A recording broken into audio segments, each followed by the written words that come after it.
Hey, I'm gonna have it next time. You better have your 16 ready. You better have your 16 ready. That's all I'm saying. Look, are we live yet? Mr. I ain't been here in 2 weeks, whatever. What's good? What's good? It's your boy DJ Avo. This is the Dynasty Bro Fantasy Football Podcast, episode 98. Let's go. Had to wait till the drop. I ain't want to do no talking till the drop came in. You think I was gonna do the? I actually did. I thought you were for sure. That's what was coming. Hey, what's good, brodies and bays? This is the Dynasty Bros Fantasy Football Podcast, episode 96. This is where you come for all your fantasy football needs and to chop it up about the latest NFL news. I, in the tie-dye, am Dynasty Bro Dot here with my co-bro. Got Dynasty Bro Vic, a.k.a. Chief Sosa, man. What's up? Welcome back, Avo. Thank you. I appreciate that. Welcome back, DJ. I appreciate it. You know, DJ fucking up back in the building. You know what it is. Did you enjoy your week off, man? I didn't. I wouldn't say I enjoyed it, but you know, you get to relax. I did find a little bit of time to relax. Facts. I did have a moment at a dispensary. We talked on the phone. Yeah, it was cool. We talked on the phone during that day. It was a whole moment at the dispensary. If you can go to a dispensary, you have to sign up. I recommend you go and sign up. Yeah. So look, we the Dynasty Bros and we back and we got a fire episode. You know what I'm saying? So you know, we had a fire ass, fill-in DJ last week, and we had a guest come on do the scout report. So shout out to them again, DJ Devin Butler, my guy Tonio. I fuck with it. But we got an even better episode this time going around, you know what I'm saying? We're going to talk division breakdown, man, and we're going to do this for the next 4 weeks. Is it 4 weeks? Yeah, 4 weeks, man. So we're going to do the NFC and AFC South today. I'm with it, man. I'm excited, man. We're going to, talk through the relevant guys, talk through who's irrelevant, talk through some stashes. So, and also talk real NFL scenarios as far as what's going on inside their house. So. Yeah, we always talk Dynasty Outlook, but we'll make sure to splash in some this year takes too. Just for those who need it. We know y'all got y'all redraft leagues coming up. Vic just sent me my invoice for the $20 for one of the leagues we in. Invoice. Send me the invoice for the $20. I'll probably pay it live on camera because I'm gonna forget. So yeah, man, just getting you prepared for all your leagues coming up, man. And we got some injury news and just some exciting things to talk about with the NFL about to kick off. So, and we on the countdown to episode 100. That's the horns, Avo. Man. The bombs. We're supposed to get all that as soon as I said episode 100. My bad, man. I'm a little bit out of practice. My bad. I was loading up the next track. Y'all was switching. My bad. We're going to get it back. My bad. Let's go.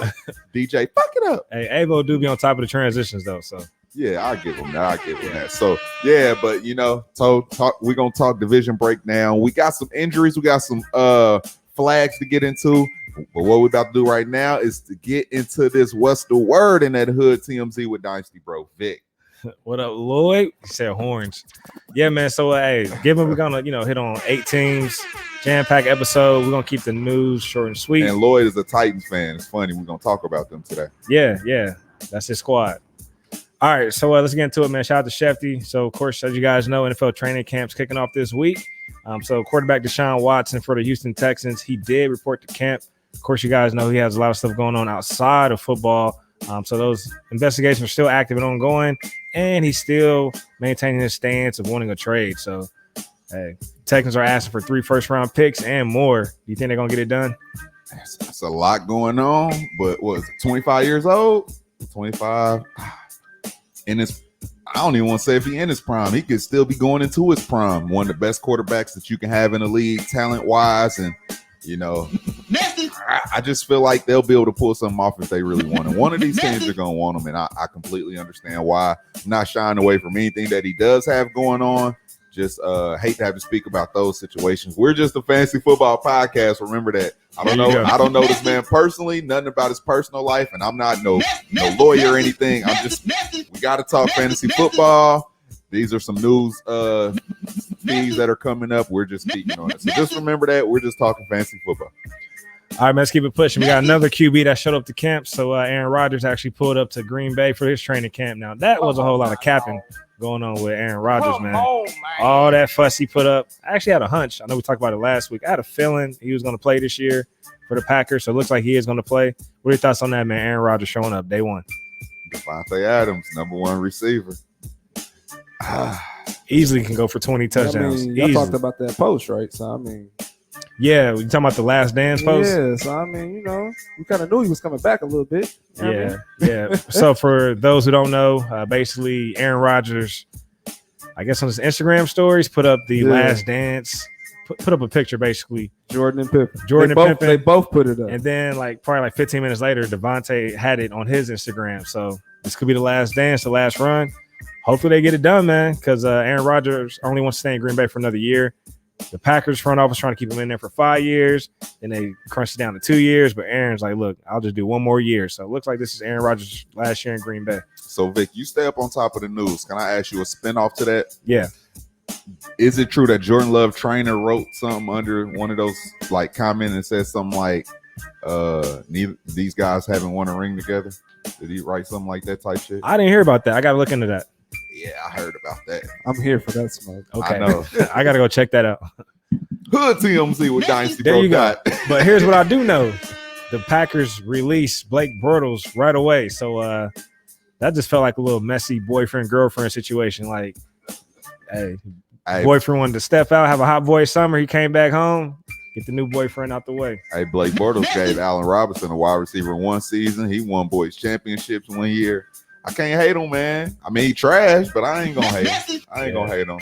I guess called him trash with hating on him, but you know how this shit goes. All right, man. Let's keep it pushing. And again, one last thing. That way we can get into these teams since we got so many teams to cover.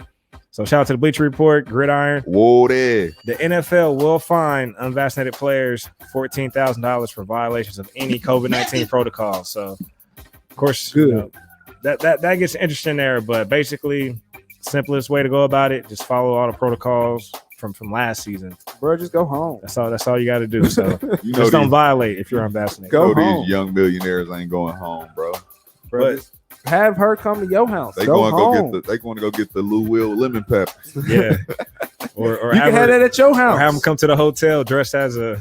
Or actually, She didn't dress up. That was the problem. She didn't dress up as a hotel. isn't one of the rules you're allowed to That hang was out? Seattle. You're allowed to hang out with other vaccinated players. Y'all can all get together, have the girls come on, man. But check this out. It's not the vaccinated players we worried about, Avo. I mean, that's true. Oh, they got different protocols. Like they're not under the same protocols. My Yes. bad. Hell yeah. That makes sense. That's in general. Unvaccinated people, they got these signs now to just be like, if you vaccinated, you don't gotta wear your mask in these stores. But they try to tell you if you still ain't got it, put your mask on, please. That's just how it's going. They got separate protocols. That's facts. Yeah, but that's gonna get interesting though. Like, because even vaccinated players can still catch COVID. So just to Facts. throw fines at unvaccinated players, that's kind of awkward. So At least they tried. The vaccinated people Yeah, that's what I tried. was gonna say. At least Yeah. they Tried to make a change. that's their way of forcing the vax on people. That's what it comes Yep. down to. So You're Shadid. you got to read between the lines, people. All right, let's get into the any I guess injuries before we get into the flags. Yeah, bro. We're gonna talk about Michael Thomas. Talk about He had ankle cleanup surgery in June, and it's looking like he might be missing several weeks going into the season. It says a 4-month recovery. Puts him in June, July, August, September, October. But it's at the end of June. Yeah, bro. You know that's how it's real. But that puts them into, going into October, and you don't know if it's early October or late October, but season starts early September. So we're looking at 4 to 6 weeks possibly. And in redraft, can you really draft a guy and wait that long after a season that he just had with the uncertainty at quarterback? Let me quit talking so much because we're going to talk the Saints today too. But yeah, I don't know when Michael Thomas is coming back. It's looking like an October return. They might start him on the pup because that's 6 weeks into the season. I don't know. What you think about that, bro? I'm thinking about if he should get a flag. Like, why not start the surgery procedure in February versus wait until June? That's kind of awkward. I don't know. Everybody be doing awkward shit when it comes to injuries, man. Yeah. I don't know. It's weird. Maybe he tried to go the rest route and maybe push come to shove. That wasn't working. So I don't know. All right, man. Well, I didn't even transition to the injuries, but that was the injuries. There you go. I'll get that up there. And now let's get to the flag on the plays. You guys got any flags? Avo, you got a flag? I do not. Okay. Vic, you got a flag? I got a flag. All right. NFL. Basically, if you guys don't know, the NFL and the NFLPA, which is the Players Association, they're having this big debate. Basically, the NFL wants unvaccinated players to wear a wristband. in training camp. That way, people can know who's unvaccinated. NFL doesn't want that, or at least the NFLPA, the Player Association, doesn't want that. So I'm siding with the NFLPA. I mean, I don't know. I just feel like you got to protect the players' privacy in that sense. I don't think it needs to be broadcast. Like, hey, this group of people over here got the vax. These group of people don't. So, and then of course on Twitter you see all this HIPAA stuff, and some people saying, "Oh, this has nothing to do with HIPAA." I mean, you're talking about privacy and health records and stuff like that. To me, that's HIPAA. If you ask me. But I don't know the actual technicalities with HIPAA, but to me, you got to protect players' privacy, and they're right. As far as like it's their choice, if they want to get vax or not. So, my flag goes to the NFL. All right, I got a flag, but just for anybody who's at this point in age just insensitive to life and other people's situations and what everybody else is doing, I've been seeing a lot of stuff about the baby and what he did at his concert. And everybody has freedom of speech to say whatever the fuck they want to be honest. But when you a superstar, man, like I said, you got to be sensitive to how you speak. And it's bad enough that the music is everything gets said in the music in general, and you accept that because music makes you feel some type of way. It's exciting, but when you get in front of millions and millions of fans and you performing, you just gotta watch how you speak, man. I'm not to say who's right, who's wrong. I'm not perfect at all anyway, but sometimes you gotta realize, like, hey, as a person who speaks for millions of people in the world, or have a million people behind them that wants to follow them and be excited about what they got going on, you gotta just kind of be sensitive to situations and people. That's all I want to say. Just to piggyback just a little bit, freedom of speech does not mean freedom from consequence. Yeah. Like, it does not mean freedom. Does that mean other people don't have the freedom to have an opinion on what you just said, especially when you say it in the public forum. That's all. But hey, I ain't gonna act like I cared about what he said. But I get the backlash, and hey, bro, you said it like that, so they gonna respond that way. Facts. That's up. And be big enough to just say, shit, my bad. Everything ain't always deflect. My opinion is, is valid. Sometimes just say my bad. Players fuck up. We move on. Jordan missed a wide open dunk before. We move on. That's that. All right. My bad. Nah, that's cool. Any other flags? I ain't coming to play. Let's get it. All right, man. DJ Avo, man. Tell the people where they can follow you at. Come on, man. You can follow me on the Twitch. Don't follow me nowhere else. Just on the Twitch. Dynasty Bro Avo. Then you got to go, after you follow my page, follow the Dynasty Bros Fantasy Football page, because that's where I'll be DJing live on Tuesdays. So that's what you want to do. Hey, yo, Dot, where can we follow you at, bro? You don't want them to follow you on Twitter? Nah, man, don't follow me on the Twitter. Don't follow me. Just listen to me DJ. I don't care about nothing else. Hey, follow my guy Avo on Twitter at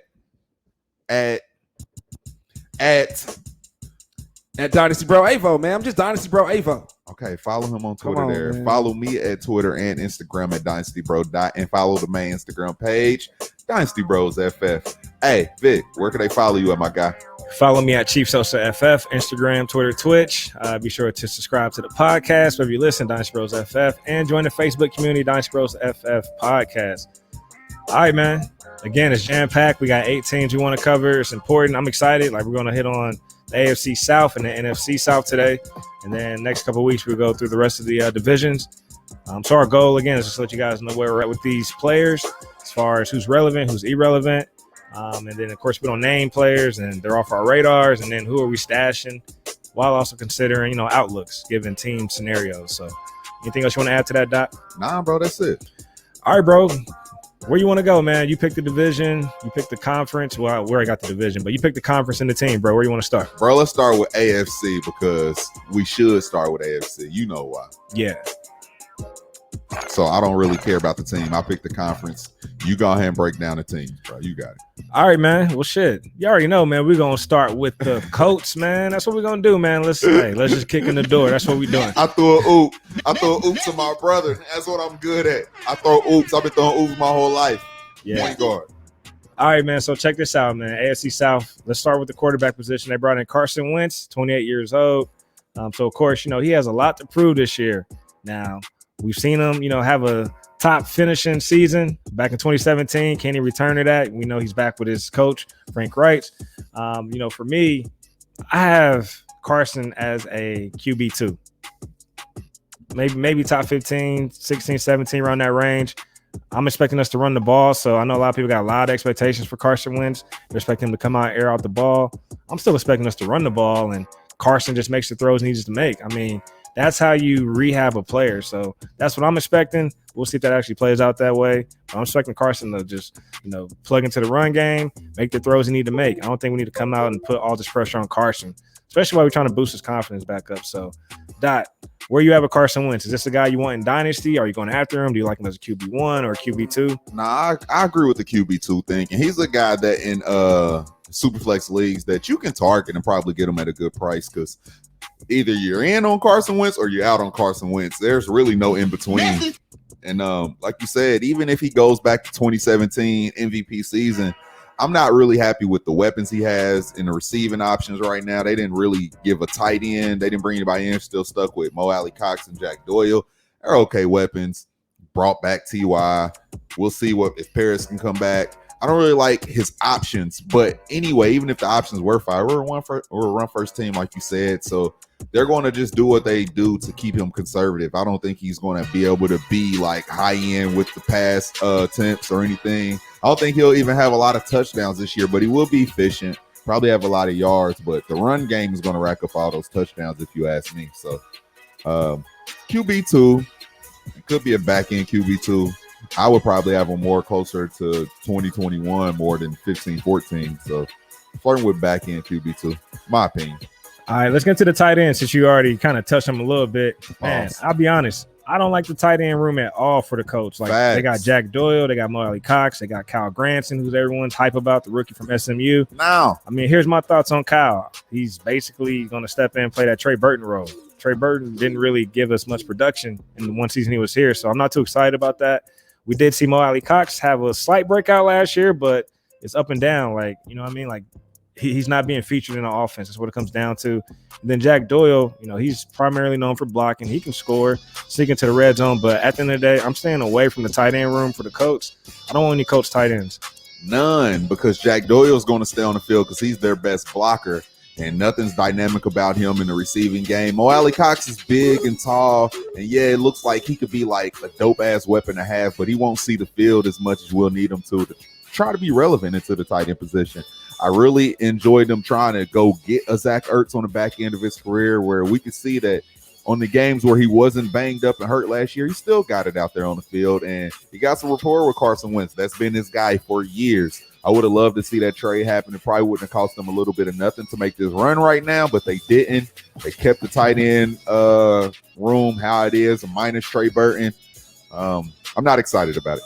Yeah, and at the end of the day, our tight ends are built for the run blocking game. So that's what we want to do. So, all right, let's move to the wide receiver room. This is the biggest question. Who is the wide receiver to roster in Dynasty? Who's going to be the number one? Is it Michael Pittman? Is it Paris Campbell? We got T.Y. Hilton, who's here for a one-year deal. But so, Dot, if you had to plant your flag for who's going to take over the wide receiver room to be the number one outside of T.Y., of course, he's moving on after this year.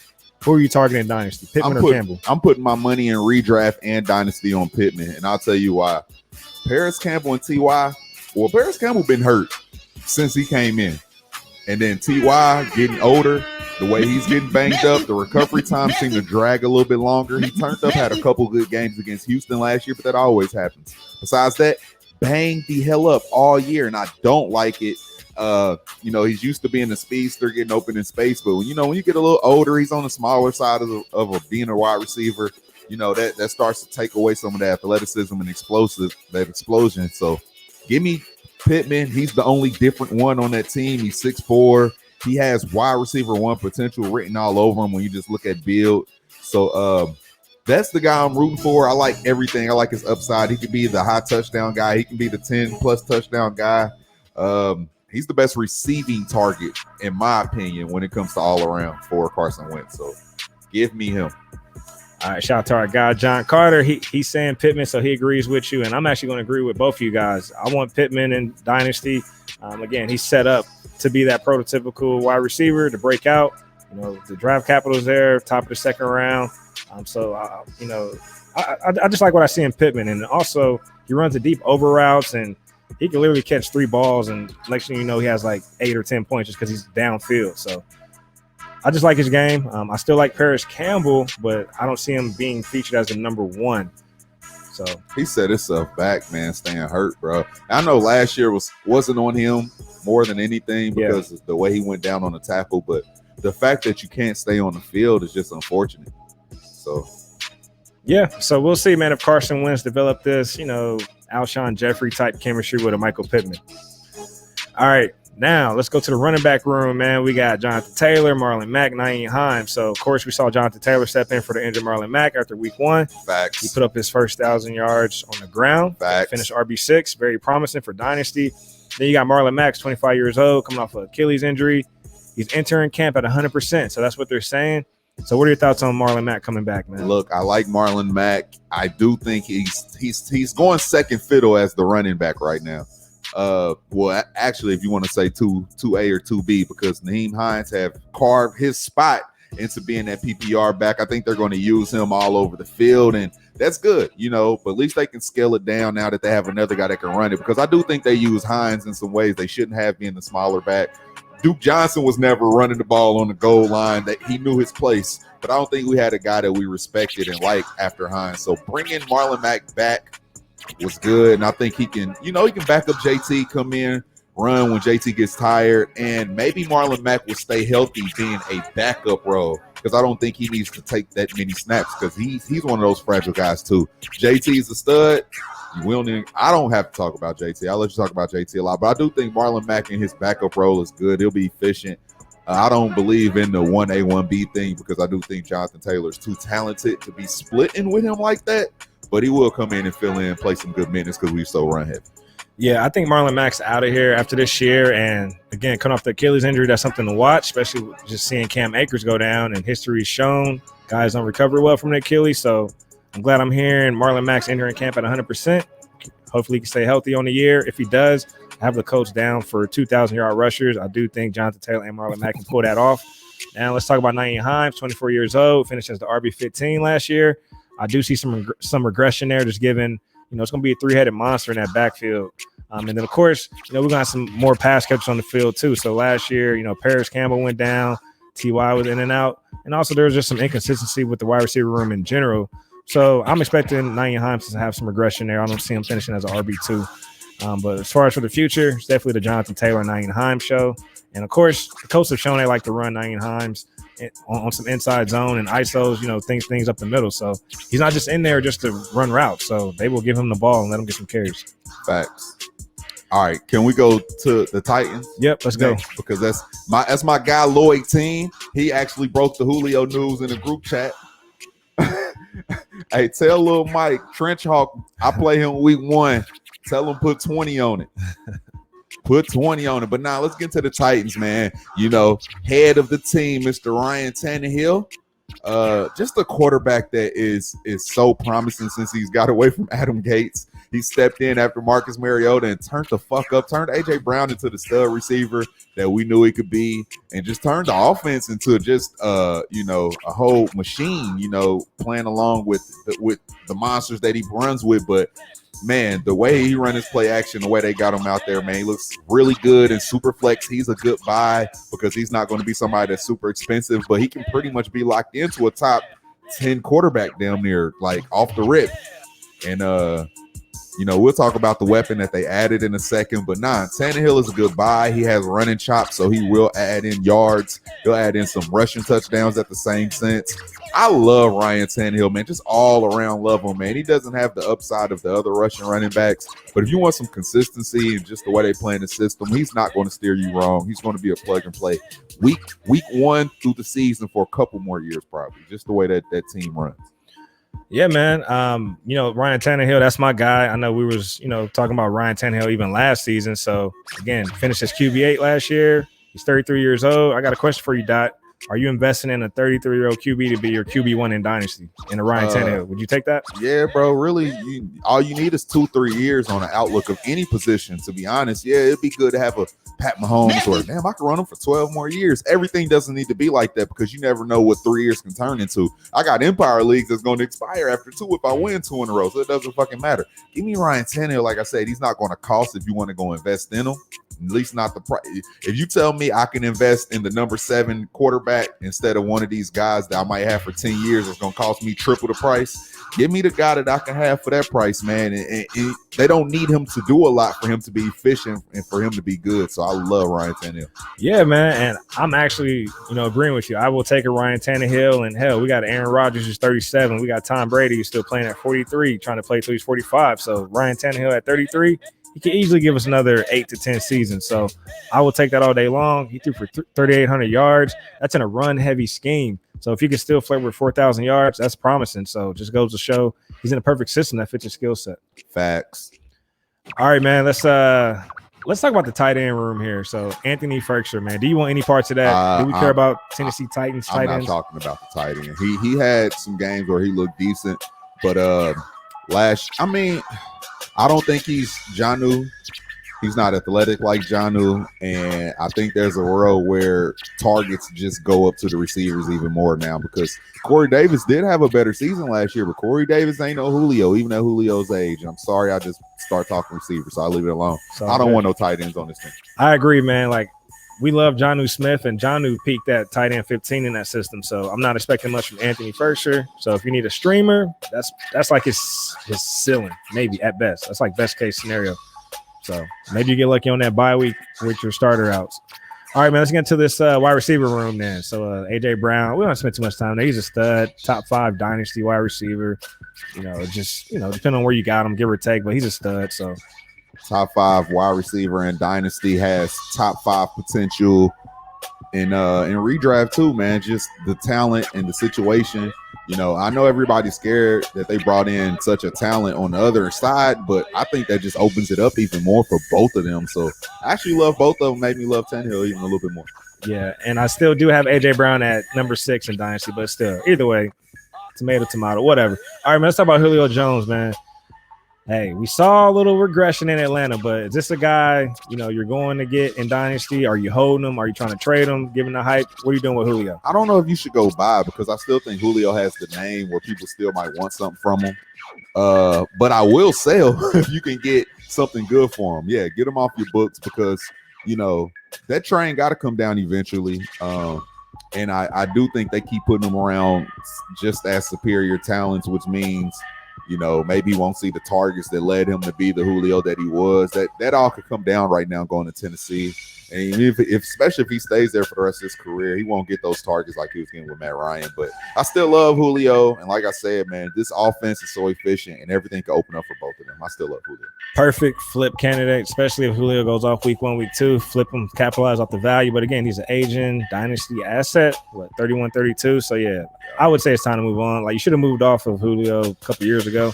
But now's your chance. That window's back open. I'm still, expecting him to have an impact on the offense, but it's not something I want to invest in for Dynasty. All right, man. And some people may be wondering, what about Josh Reynolds, the number 3 guy? I mean, hey, they brought in Julio. When have we ever wanted the number 3 receiver in Tennessee? Just doesn't sound sexy to me, so I'm not interested. I'm not even talking about it. Let's go to the running backs. All right, man. King Henry, we already know what he does. He's 27 years old, coming off a 2,000-yard rushing season, so rushing champ. He's 17 touchdowns last year. He averaged 126 yards a game. We would like to see him get more involved in the passing game. So even if they do get him going in the passing game, that's going to take away from guys like Julio and your Josh Reynolds. But at the end of the day, would you invest in Derrick Henry as your RB1 in Dynasty? Are you comfortable with that? Depends on what you can get, man. He just seems like he's built from a different cloth. So I can see him doing this for another 3 years. Like we talked about, the way that system runs, so efficient. And it takes so much to bring him down, and I don't ever see him getting hurt. So I know we're going to talk about the backups where I'll let you speak on them because I just see this man being healthy and being a machine for another 2-3 years. And with that outlook, I would love to take it. I still love the direction of this team and the system. So yeah, I wouldn't invest in, that's the thing, I wouldn't invest in top 10 capital in Derrick Henry. If I could get some kind of realistic situation for him, I know I'm on a winning team, give me that. But I'm not, if you ask me just straight up, like, we can go through guys. I just rather have if it was just straight up. Don't ask me what my team look like. I'm probably going to go the other side with all these younger running backs. But if I'm a winning team and I can get them without fucking up a lot of my future, yeah, I want them on my team. That's my running back one. Yeah, I would take Derrick Henry, especially if I got like the 108, 109. I'd build around a Derrick Henry, especially, given the Cam Akers news. And I don't know if I'm, still interested in like a Miles Sanders, or if I really want to build around a Gibson. I'm just going to take a sure thing. And Derrick Henry, you know what you're getting, top 5 finish at the end of the season. So I really bank on that. I'm always in win now mode when I'm building. All right, man, let's talk about Darrington Evans, man. Are you stashing him? I think you kind of already touched on it. You're not really interested. And I'm with you, bro. I agree. I'm not looking for a guy that's a handcuff. And even if he has a role, I mean, it's the Derrick Henry show, so I'm not interested in that. I'd rather go find value elsewhere. They won't even have a role. That's the thing. Exactly. So I'm not interested. I mean, remember Deion Lewis? He had that monster season in New England and then went to Tennessee, and it didn't really work out because Derrick Henry blasted onto the scene. So there you go. All right. That's it for Tennessee, man. So let's keep it pushing. Let's go to the Texans, man. Let's talk about Deshaun Watson, top 5 dynasty QB, even if he sits out a year or misses time next year. Man, go buy Deshaun if you can get a discount for him. I'll just say that. 25 years old, top 3 talent, if you ask me. That's all I'll say. We're just talking about straight football. Go buy him because a lot of leagues you're getting discounts on them. And imagine trying to go buy Pat Mahomes in a Superflex league. He's that deal when it comes to talent. Guy put up 4,000 yards with nobody, with no big names really. So, all right, Tyrod Taylor, go get him off waivers. I mean, I'm not really. If you're desperate for a QB, if you punted QB, get him off waivers. Maybe a stash, but Tyrod might give you 1 or 2 games a year. That's about it. And then Davis Mills, the guy who they drafted in the 3rd round, that was a panic pick if you ask me. He only started 11 games at Stanford, and of course he has a history with knee injury. So I'm not interested in Davis Mills. Even if a Deshaun trade goes down, they're going to bring in a starter, man. All right, I got a realistic question before we get to them and we break them down one by one. Can we just group all these running backs together? Let's do it, man. They're all old. You want me to name them or you want to name them? Go ahead, name them. David Johnson, Phillip Lindsay, Rex Burkhead, Mark Ingram. Don't buy any of them. David's going to be the lead back. He's getting on the older end. He was winning a lot of his battles by just pure volume. And then Deshaun was throwing it to him, so he was getting a lot of reception yards and shit like that. All that shit go down if Deshaun don't play. And even if Deshaun do play, I don't think we still want any of these backs. I think they're all just going to crowd each other. None of them are going to be relevant. So just sell anybody for anything, honestly. Don't go buy any of them. Sell any of them if you can. I agree, man. David Johnson, 29 years old. He has 1 year left on his contract. Of course, Mark Ingram's in there on a 1-year deal. He might not even make it past Kemp. And then you got Rex Burkhead, 31. So I'm expecting the Texans to address the RB room in the draft next year. So we'll see. But David Johnson did help some people win some championships last year. So I will give him that. All right. And are we just projecting Deshaun not really playing for them this year? How do you look at it, bro? I mean, if he's showing up to camp and still saying he wants to be traded, I just got to go with the assumption he's going to play week 1 if he hasn't been traded yet. I mean. Okay, well, then if he's going to play week 1, I guess that makes a difference from Brandon Cooks. That's the only wide receiver that I feel like is worth talking about because people might still be in panic mode, and he might not cost you anything to go buy for the upside of having a top 15 receiver if Deshaun Watson plays. I got a random quick question. Go ahead. All right. And you going to tell me about the stash party? I had to get in there. My shit on mute. You ain't going to tell me, bro? My nigga selfish. They're giving out free stocks. Not a sponsor. Yeah. It's a stash party going on right now, y'all. Get in. My guy wasn't gonna tell me. Hey, I'm about to invite y'all. I get that 20. That's hilarious. I get 20 in stock. You get 20. I might have to invite y'all. I might have to create some. You hear my right. thing going on? Yeah. Oh Lord, I'm sorry. People. Look at this, man. Look at this. What was the question, bro? I forgot the question. Is Deshaun in a position to where would they sit him to make sure he doesn't get hurt? I feel like they do that in basketball. I didn't know if they did that in football at all. Since they're considering trading him, is there a chance they just sit him week 1 or week 2? No, until they get him traded. They're gonna roll him out there, man. Like it's Deshaun Watson. Like you gotta play him. Well, I was just asking, just because the real reason you gotta play him is because it's not 82 game season like the NBA. Okay. 17 games. If ain't nobody get to see him play in a year, It's like, Got nigga, you. we want to make sure we still get to see our talent we about to invest in, so they got to play him. Okay, I got you. But I got nah, you. Just Brandon checking. Cooks is the guy I would go ask about, because if you could pay a late second for him, and it's just just straight up trade, I would probably go get. He's 27. He's had multiple 1,000-yard seasons, and if Deshaun fuck around and plays, you'll have a top 15 receiver. And if you don't, the dart throw of a late second round pick isn't that bad. But I don't want anybody else in his wide receiver roster at all, bro. Yeah, Brandon Cooks, wide receiver 2, upside for sure. Hopefully he can stay healthy. And then Randall Cobb, they're talking about he might be going back to Green Bay. So that's part of the rekindling with the Green Bay front office and Aaron Rodgers, get him another familiar face. Anthony Miller just got traded there from the Bears. I'm not too excited about that. People still talking about Kiki Kuti. I want no parts of that. And you got Chris Conley. So this wide receiver room just reminds me of the running back room. I want no parts. I'll be honest, I am stashing Nico Collins. This is a guy, big body out of Michigan. So that is a guy who I do have on one of my stash lists. So if we're stashing him, cool. Hopefully, he becomes a starter. I think he definitely has opportunity given that talent that's there. He could definitely do that. Now let's talk about the tight ends real quick. Don't need to spend too much time. No interest in Jordan Atkins and Brevin Jordan. He's a stash for me as well. Like a wait and see. Any thoughts on the tight ends for the Texans? Man, right. I don't really want no receiving options from him, bro. There you go. All right, man. Let's move on over to the Jags. Of course, we got Trevor Lawrence. Gardner Minshew says it's going to be a QB battle. He ain't going down without a fight, but we all know it's the Trevor Lawrence show. Facts. So, again, if you listen to the show, you guys already know how I feel about Trevor Lawrence. I believe he's going to be as advertised coming in from college from day one, plug and play pro. So I'm expecting big things for him. Excited for his career. Anything else you want to add? We just gonna leave it at that, because we're not gonna pound that into nobody's brains. Just echo. Yeah. All right, man. Let's get into this. The running back rooms. What are we doing with James Robinson? This is probably the biggest question, only because they drafted Travis Etienne. So is Etienne gonna be the number one? Is this a 1A, 1B backfield? What are your thoughts? We Dynasty, and Etienne is clearly gonna be they took him in the first round, and he's best buds. He stayed around an extra year to play around with Trevor Lawrence, because he was projected to be just as high of a pick last year when all those other running backs were still coming out, and that was a hell of a class. So they're going to transition him. He can do a whole lot more, and he looks better doing it than James Robinson, even though James looked good last year with all that volume.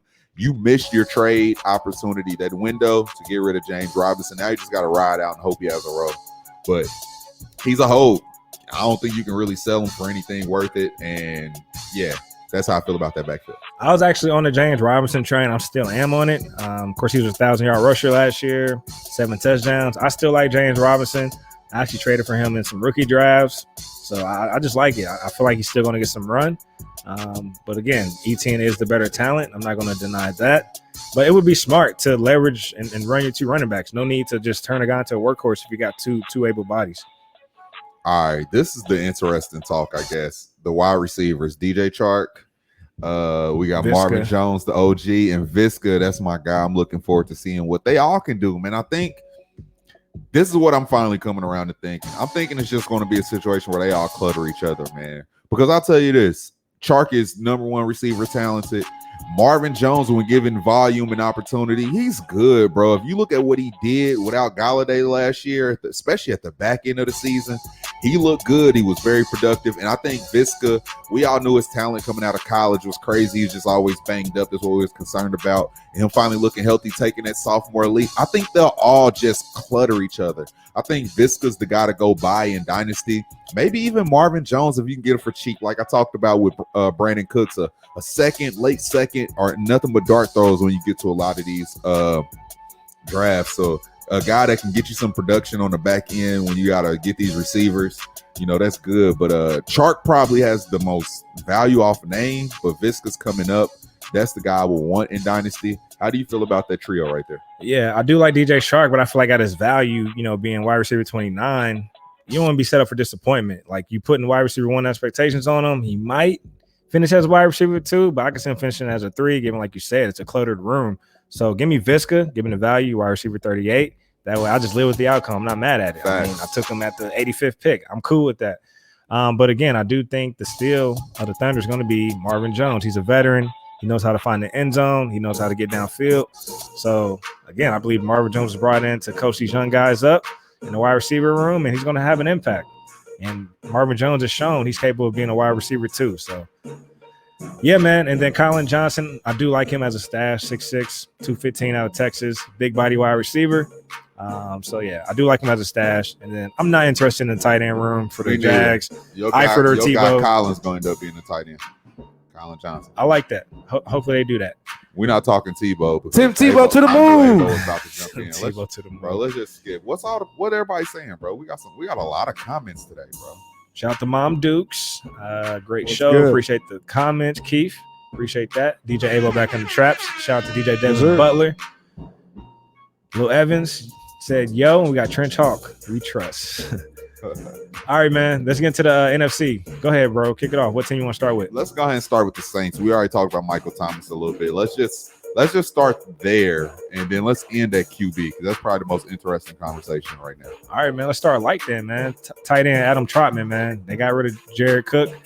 What are your thoughts on Trotman? Is he the future? Are you excited for him? He is the future. I know he was taken in the 3rd round, so people are, that's not the best of highest capital, but he was taken as a talent to be involved in the system. They got rid of a veteran to bring Adam Trotman into play into his sophomore year, and I think he will be forced into volume, which will make him good tight end going forward. So if you stashed him and you kept him, I think you're going to be blessed this season because he's going to have to play.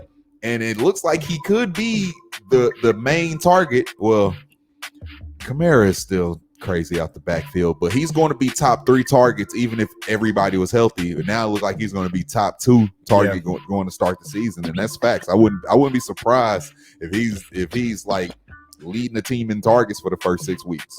So I like it, man. Small sample size, but last year, he had 16 targets, caught 15 passes.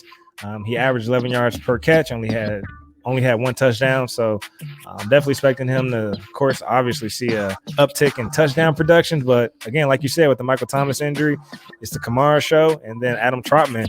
And we're rolling to these wide receivers, but I am expecting Trotman to be the number 2 guy in the passing game. Facts. All right, man, let's get to these wide receivers. So, of course, we're talking about Michael Thomas. He's 28. He's out for the next 10 to 12 weeks. So given that, man, how do you feel about Michael Thomas? Is he still considered a dynasty wide receiver 1? What are your thoughts? Is it time to move off that or what? He's a guy that I would go explore the trade for option just to see how cheap you can get him, because some people might be all the way out on him. He had this bad blood about him with how bad he played last year, trying to force himself through injury. But like I said, with Drew Brees gone and still battling injuries, you might find somebody that just give him away. But I'm not going to force myself to buy him. I'm not going to force myself to sell him at this point now either. At this point, he's probably just a hold due to a situation, man. And you just take what you can get at this point, honestly. That's a good point, man. Sometimes it's okay to hold. Like, you don't have to, fuck some shit up and trade out of a situation. You never know. He could help you secure some championships. I mean, I don't mind riding out of Michael Thomas's agent in my flex.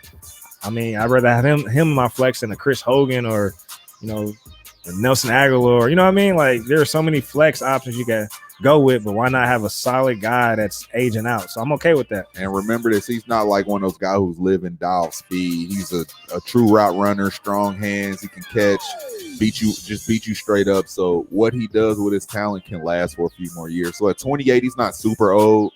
He still could have a good 2-3 years of being a solid wide receiver. So I just wouldn't give up. Yeah, I'm actually not drafting him though in Dynasty. So if I got him on my team, cool. I actually moved off Michael Thomas last year only because of the Drew V situation. I mean, we knew Drew was going to be retiring soon, so I kind of saw the writing on the walls. And usually when people start demanding money and wanting this big money, big contract, they end up hurt or something happens, and that's what happened in this situation. I remember he went through that whole ordeal of, I need to be the highest paid wide receiver. Now you're the highest paid, and now you're not staying on the field. So it's always good to be a team player, man. Put the team first, man. Everything will take care of itself. But I disagree. At the same time, I ain't mad at somebody trying to get their money. Get your money. Your chicken. Get your money. Do you want to talk about these other receivers? Nah. I don't really care. I don't think any of them are going to do anything. Traquan done had a couple years to finally show itself, and he was getting shown up at the end of the year. Marquez Callaway was a rookie last year. Yeah, it's just I don't want anybody on this team because a lot of B team potential. Yeah, and look, start saying that B team potential. Yeah, B team potential. I don't want any of these wide receivers, and I'm just saying Lil Jordan Humphrey only because hey, we the Dynasty Bros. We got to talk about a wide receiver named Lil Jordan Humphrey. Facts. So that's the reason why he's on there. Back in the day, Michael Thomas is number 1. Kamara's the number 2 wide receiver. Do he got bars? He probably do. But again, just backing up. Again, Kamara's the number 2 receiver in that offense. So I'm not expecting any of these other wide receivers, even with a healthy Michael Thomas, to, really have a huge impact to be a wide receiver 2, wide receiver 3. And then we're all expecting big things out of Adam Trotman. So that's that. All right. Kamara right now. Oh, I forgot. We got some more players to talk about. I was ready to jump. Yeah, Kamara, man. So, again, he's a beast, man. He's 25. This is a guy who I would still build around in Dynasty. Of course, I still like a Jonathan Taylor. I will go younger first, but hey, if guys like Christian's gone, Dalvin's gone, Taylor's gone, give me Alvin Kamara, because as he gets older, you can still move him to the slot. He can still do damage in the slot. So he's basically a wide receiver in the backfield. And I'll say this. Remember how he burst on the scene because it was so many people injured. It was just Kamara last year putting up those big-ass numbers. Yeah. Same thing. No Michael Thomas, no secondary receivers, a sophomore tight end. Bro.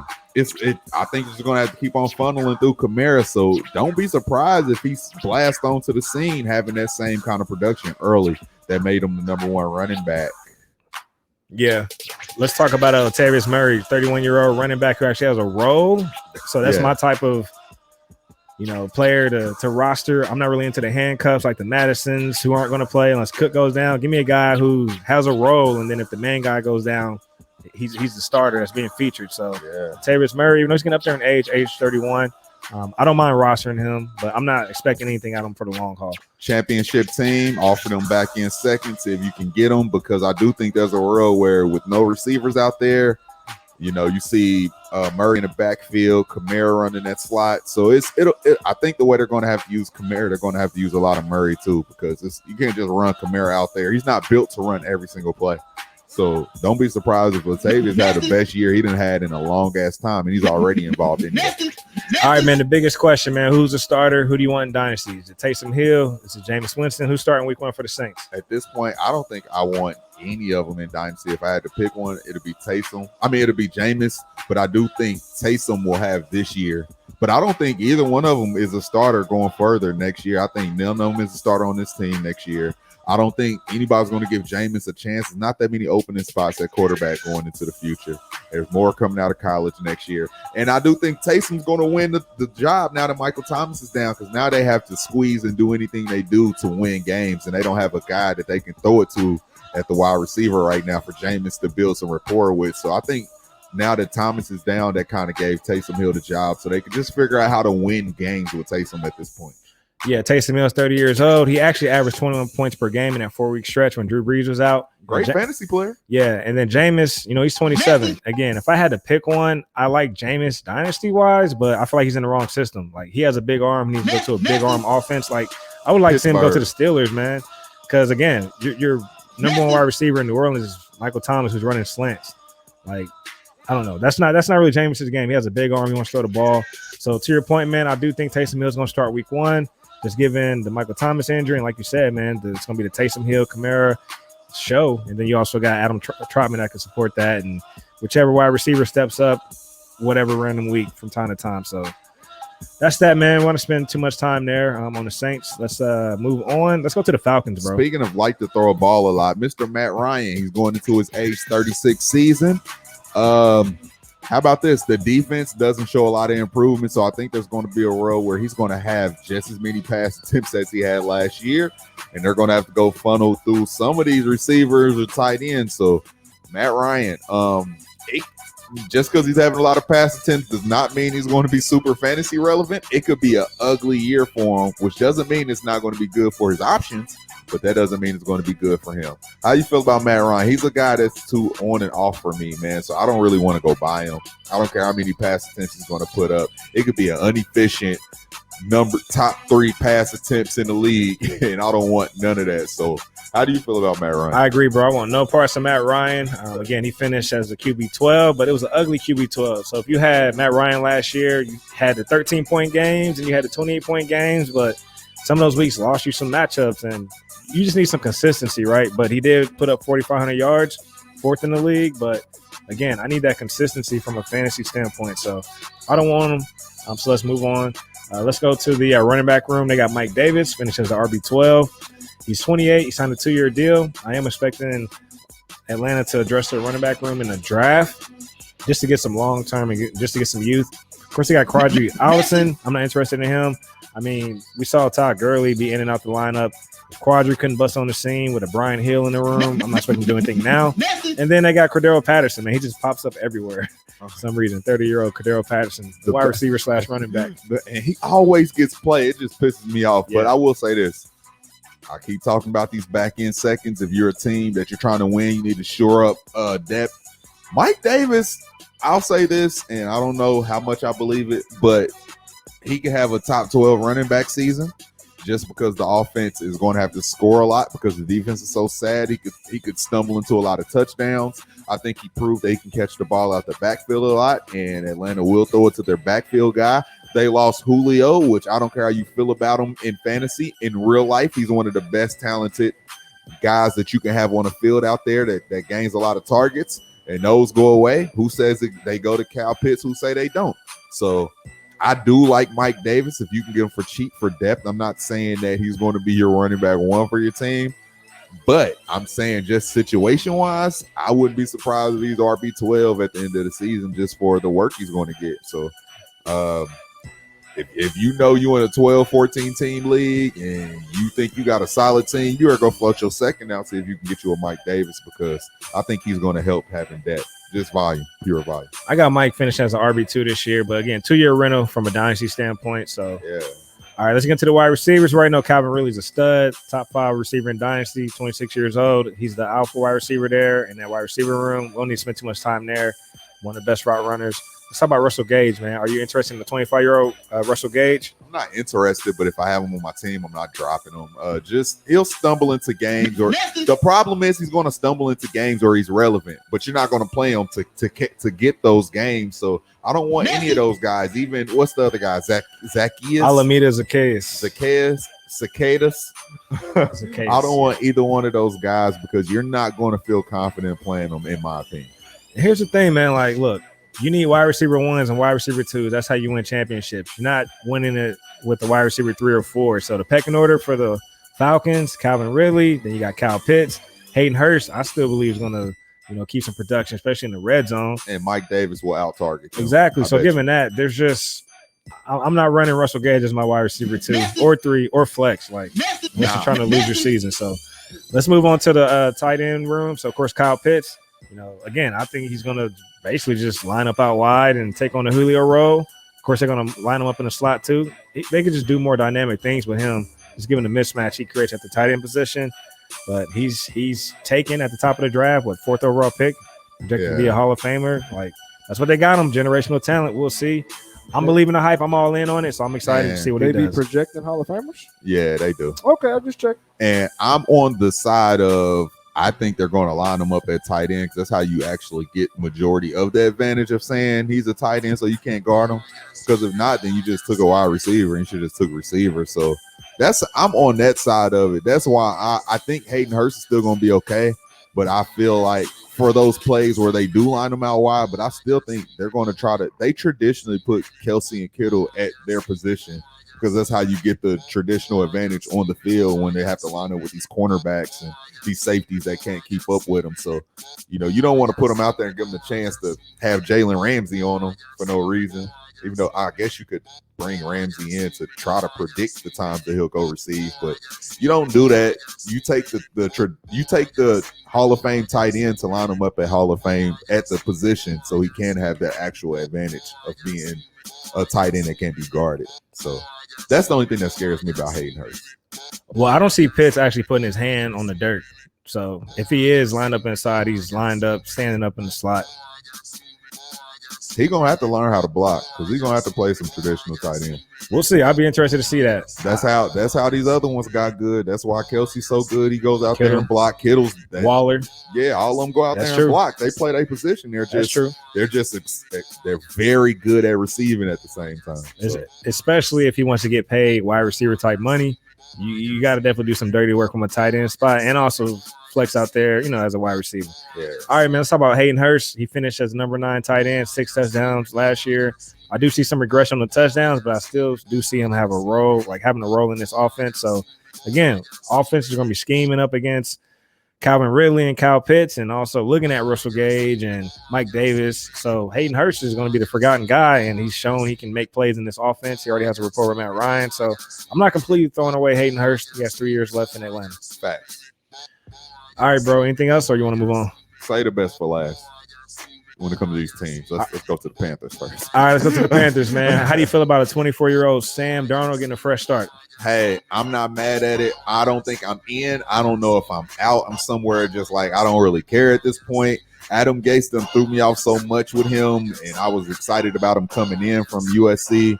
I don't know what to think about him. I think he's talented if he gets the situation. I think the way that the scheme runs, I think they'll give him the opportunity to be able to be efficient, make some easy passes coming out the backfield to the running back, and he has talented receiving options. I don't know. Maybe he can turn it around. Maybe he can. He's 24. I understand if you want to try to go buy him on the cheap end to see what you can get from him. But if not, I understand if you don't want him at all. So I'm just interested to watch what he does. I do think he has talent all around him. Yeah. I do think he was a victim to the Adam Gase situation. I'm not expecting much from him either. So, yeah, I mean, it's not a guy who I'm really targeting in Dynasty at this point. Definitely, he has to rebound on the confidence side after spending 4 years with the Jets. But he's in a good system as far as with, you can just drop down the CMC, right? And then, of course, he has a familiar piece in Robbie Anderson. So a lot of people forget that. So there's a reunion there. But, yeah, we can move on, man. I'm not really interested in Sam Darnold. I'm not really targeting him, but we'll see. I am expecting him to play better, though, coming off the Jets. Let me talk CMC. Yep, go ahead. All right, number 1 running back, in my opinion, still to this day coming off an injury. It doesn't matter. The way the system runs them, you see Mike Davis come in and be valid, and I don't even know what percentage of CMC he is as a talent and as a running back. So if he was able to get that production, CMC coming back from those games he played a couple in, still a stud. You see how they're going to launch him, still going to run. He's still going to get those same targets, still going to get those same touchdowns. I love him. I don't see that changing. He's not as old as I'm running out of my prime running back. So, yeah, you can still keep him for another year or two, maybe before you think about trading him. CMC, number 1 running back. He's going to be a stud.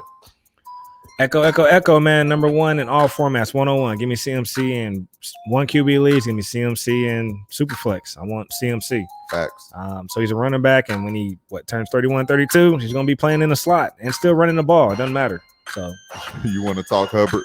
I'm not interested in Hubbard at all. I don't want any handcuffs. It's the CMC show. I mean, they're going to be in a negative game script. They're going to be trying to catch up and win games. CMC's going to be out there. There's a world where CMC plays 2 to 3 straight years and run through Hubbard's whole rookie years, like under contract, and he never sees the field like that. There's a world where that happens. So, yeah. All right, let's talk about DJ Moore, man. A lot of people put wide receiver 1 expectations on him. I don't understand it, only because Christian is their number 1. So given that, Christian has always out-targeted DJ Moore when healthy. So let's look at, the previous season, go back to 2019. He had 142 targets. This is Christian.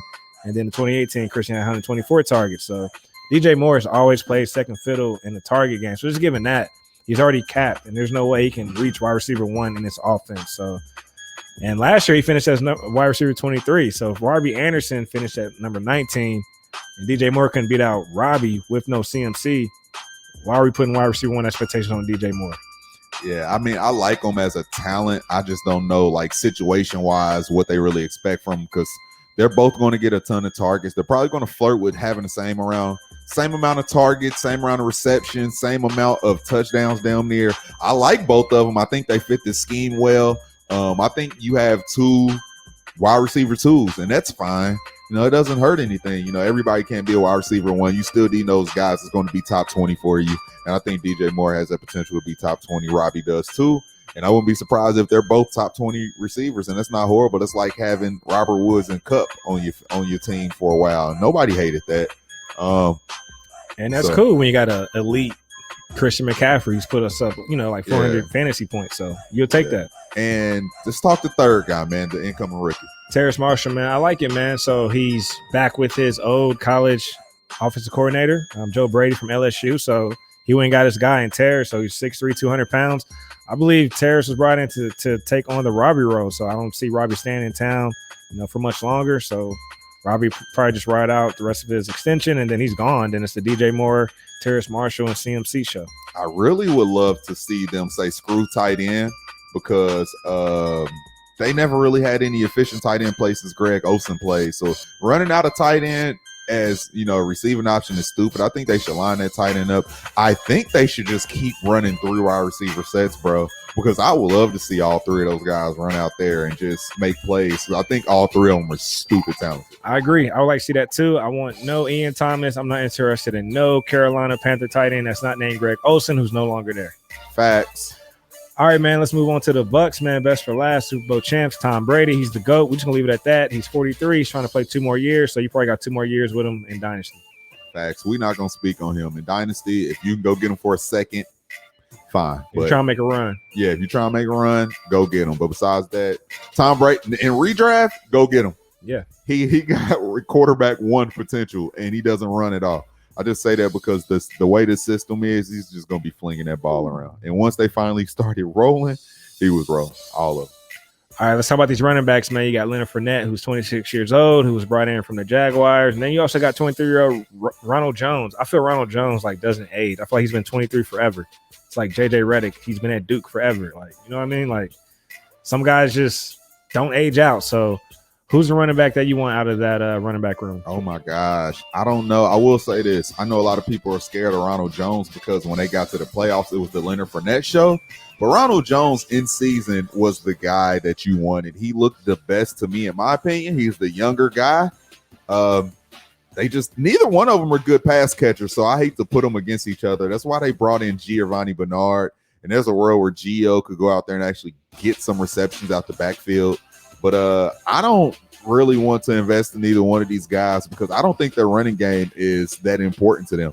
They're going to go out there and fling the ball. They have 3 stud receivers if you want to look at it, and they got stud tight ends on top of that too. 2 stud tight ends, and we'll talk about that. I know one's been hurt, but if you just got pure talent, they got 2 stud tight ends, 3 stud receivers. So I'm not really worried about their running back game, and I don't think Bruce Arians is either. Give me Ronald Jones. That's the guy who I want, the younger guy, 23 years old. He can hit the home run ball, so he has speed. So give me Ronald Jones. I'm not mad at it, Leonard Fournette, but just give me the younger guy in Dynasty. All right, let's move on to the wide receiver room. You got a stud in Mike Evans. He's put up 1,000 yards every year that he's been in the league, which is crazy, 27 years old. You got Chris Godwin, who's 25. So, which one of those wide receivers you want in Dynasty between those two? In Dynasty, give me Godwin. He's a couple years younger, and I think there's a world where he'll go in and still run with wide receiver 1 potential going forward.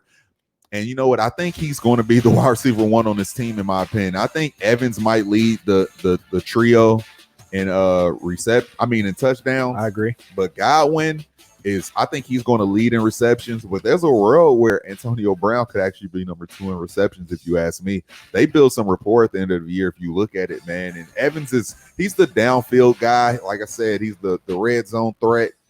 He makes the big splash plays, but he's not like the dink and dunk receivers that Antonio Brown and Chris Godwin are because, they get off the ball quick and they get open quick, and Mike Evans isn't that type of player. And I think Tom Brady needs that, the way they throw the ball. And so there's a world where I just think Godwin's going to lead this team in receptions and yards, and Evans is going to lead in touchdowns. So, but give me Godwin in Dynasty. Yeah, in the past, I always wanted Godwin, but I'm actually starting to pivot and move back over to Mike Evans. I want the touchdowns. I want the big yards. So Mike Evans is a guy who I'm seeing, in these startups, you can have him as your wide receiver too. I'll take that, a guy that's projected for a top 12 season easily. So give me that all day long, plug him into your wide receiver 2 spot, but you can't go wrong with either one. And then I do want to talk about Tyler Johnson. He's a guy that I am stashing. I'm not really looking for Scotty Miller. And, of course, you got Antonio Brown. I'm not looking for Antonio Brown. this late in Dynasty. So, yeah, I don't think Antonio Brown has that much Dynasty appeal. But this year, bro, there's a world where he's going to play. He is. He's going to get targets. And this Tom year, likes man. him. So. Yeah, that's the real reason why I want to run with him is because I know Tom Brady loves him. Yeah, you can tell Tom's going to force a touchdown to AB. So. Facts. All right, let's talk about the tight ends. You got Rob Gronkowski. I don't know how many more years he has left, so it's like either you got him on your team or you don't, but it's not someone who I'm actively trying to go get unless you're desperately trying to win a championship and one of your tight ends go down. Maybe you can, flip a pick, but I don't think it's worth it going that in. You know what I mean? All in from that sense. Whatever. I don't want no Gronk. I'm not really buying him in Dynasty. I will sell him if people love him. The guy I will go flirt some 3rd round picks or 4th round picks for OJ Howard. I still think he's a stud talent. I know he's been banged up. And if you're not one of those people who just write people off for their injuries, this system, they always said they wasn't going. Gronk was out there getting targets last year, and I know they said they don't pay attention to tight ends. I just think about it's the situation system you is, and Tom Brady loves his tight ends. So there's a row where he can see the field over Gronk, then I want to run with it. But I ain't saying go buy him, but shit, he's still young. Yeah, I mean, they even kept a Cameron Brate involved, so insert OJ Howard, and I would say he would definitely be touchdown dependent as far as from a fantasy standpoint. Just given Mike Evans and Godwin is leading the show there, and of course Gronk, he's gonna get his touchdowns, and AB gonna get his too. So it just sounds like OJ Howard, he's down on a pecking order, but eventually, these guys are gonna age out. Gronk's gonna age out, AB's gonna age out. So OJ Howard. So yeah, if you want to, I guess for me, he would be treated more as a stash for me. Facts. All right, man. That was fire. That was jam-packed. Yeah. We made it. I didn't know how I was going to do on time, but I like it, man. I like just covering the landscape of, all the divisions. So I'm looking forward to the other teams too. For the culture. All right, man. Culture. I like that. You guys enjoyed the outlook on the AFC, NFC South from a dynasty perspective. So, yeah, man. Good chance to show, we know what's happening outside with these teams. Facts. All right, so we done with the NFC and AFC South breakdowns. So we're gonna transition to the closing to say something good to the people, and that is where we come and have a chance to be real with our audience and talk about something that we have going on, or just something that's going on in society or in our culture or just in our backyards that we would like to talk about and bring to the table, share with you guys, and try to make it a conversation. Say it all the time. We're more than a fantasy football podcast, so that's what we gonna do. And I don't mind starting. Go ahead, bro. Yep. Hey, I said, dang, I don't. Okay, so one thing. Thanks again for everybody reaching out, sending me, my best wishes on recovery. I'm still getting those DMs, man. Love y'all. Appreciate y'all for caring. That's fire to me. Second thing is, y'all see Simone Biles. She took herself out of the Olympics, man, and just said she having some mental problems, some mental health issues, man. That shit's real. I don't care if you at the top of your game, you could be at the top of the world. We're all human beings, man, and we all go through shit. You can never understand somebody's situation, so I don't judge nobody. I just pray for everybody, because that girl's on top of the world. She the GOAT right now at what she do, and she's still going through the pressures of society, man. So I wish her the best mental state. I wish her the best recovery and everything that she's dealing with, because that shit's real. Depression's real, and you hate to see somebody go through some shit like that. That's on anybody. I'll never wish depression on anybody. That shit's scary as fuck. So check with yourself, check with your friends, take care of your physical and your mental health. And I'll leave on that. Somebody want to go next? Go ahead, Avo. I'm gonna be a little down if you want me to go next, so maybe somebody else can bring it up a little more. Okay. I'm just gonna say, of course, in life, you deal with your own pressures and stressors, and family and friends. You take on some of their stress. So I'm just gonna say, control what you can control, and what you can't control, pray and meditate on, and hopefully people find their way. Facts.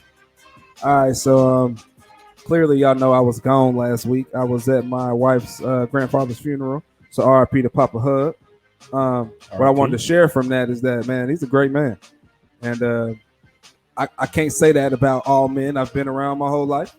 So like to see somebody is, they call it a celebration of life. To see somebody's life truly celebrated was real dope. To hear some real cool stories, to see that this one man really did accomplish so much. I really got to see, like, I understand what legacy is now a little bit more.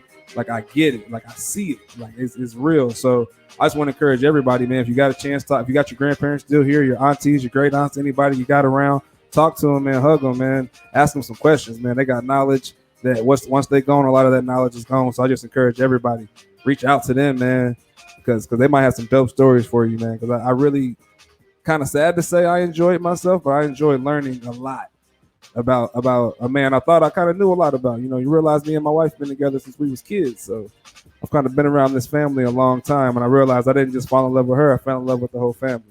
And it's a beautiful thing. So I just want to encourage everybody to reach out to the people you might not talk to all the time, man. They love you and they miss you, I promise. And RIP again, Papa Hug. Let's go. He said he was gonna be a downer. That was fire. That was, My bro. bad, man. I felt like it was a little down. Nah, that ain't no downer. That's positive, bro. Hey, man, it's dope, man. It's just a dope, man. Dope, man. Yeah. Take advantage of that wisdom For that's sure. just sitting around in your family. So yeah. Please, can I Tap have into that. another hit? Hey, Avo said, "Dope, man." dope, man. Dope, man. All right, so look, Avo, you missed last week. What's good? You get one chance to walk us out. Are you ready or are you rusty? Come on, man. Let's go. That sounds like a segment. you gotta Are you do ready the- or rusty? Before he walks us out, though, I want to thank everybody for listening to us. It's been another edition of Dynasty Bros Okay, FF Vic. episode. Yeah. Hopefully y'all keep rocking with us. Yeah. We're excited. We're getting close to Yeah. football season. Let's We're gonna go. Be at my house eating wings. Gonna be at Dot House Let's eating go. wings. At Avo House eating wings. Let's go. We're gonna be setting our lineups, making trades. Like, I'm excited, man. So Look at that's hype Vic right there. Yeah. Expo coming I was up. about to say that Fantasy Expo coming up. We're going to check out them 83 hands from my guy, Vic. Y'all make sure y'all check us out next Tuesday. Next Tuesday, I am going up. This will be the first song played, so make sure you're here for it because I'm going up with it. We getting hyped with it. So make sure you're here next Tuesday, the Tuesday after that, Tuesday after that. Then Doc going to be here. Vic going to be here. I'm going to be here. Make sure you here. Let's go.